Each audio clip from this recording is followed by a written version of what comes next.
today's video is another concern video po. Ang sabi niya is, Hi Miss Cheryl, sana masagot sa one of your vlog po. Nagsasarili din po ba ang babaeng birhen? Paano nila ginagawa yun kung wala silang karanasan sa S? Curious lang po ako. The answer is, yes, oo. May mga babae pong gumagawa nito kahit wala pa silang karanasan.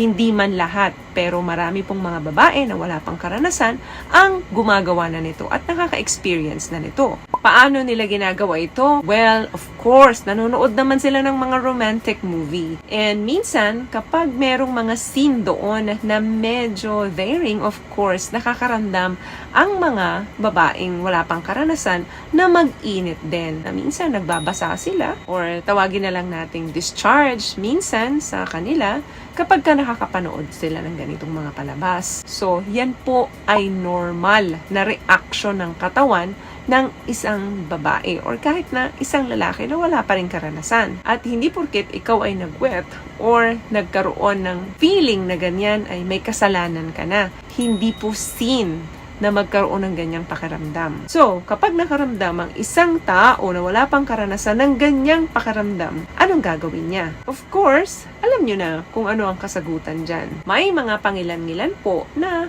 gagawa talaga nito. Binibigyan lamang nila ang sarili nila na mag-release ng pleasure through sa pagsusolo. Hindi mo naman ginagawa ang pagsasarili ng isolation. Oo nga, mag-isa ka. But of course, sa isip mo, it is done with the image of something or someone in mind. Like, for example, may crush ka. It can be a lover or your ex.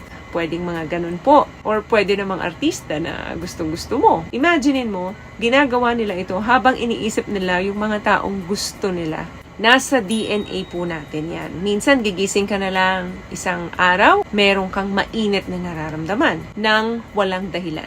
Bigla na lang yan darating sa'yo.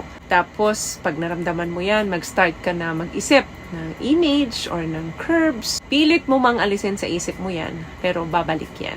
Usually, yung mga young adult natin, yung mga late na teenager, meron silang strong desire ng S. So, yung mga sign na yan, sure na sign yan na normal ka. Huwag kang matakot kasi normal ka. And of course, it's a celebration na capable ka na maka-experience niyan. At alam mo na, pag pumasok ka sa marriage, alam mong may enjoy mo. What I love about this product, itong No More Dark Secret ng K-Skin, bukod sa may advanced whitening na siya na kung saan pwede niyang matulungan na pumuti yung mga singit-singit mo, moisturizing, meron siyang anti-irritation, antibacterial, maintain healthy pH level. Hindi lang pambabae, meron din po tayong pang-lalaki. At habang nasa 20s ka, mas nagiging stronger yung feeling na ganyan. Mas nagiging intense compare nung young adult teenager ka. Doon naman sa mga hindi na birhen na babae, of course, pag ginagawa nila ito dahil may experience na sila, gumagamit na sila minsan ng mga laruan. Pag wala naman, may gumagamit ng candles or prutas like saging. So, nangyayari po talaga ito. Marami po akong mga personal message na natatanggap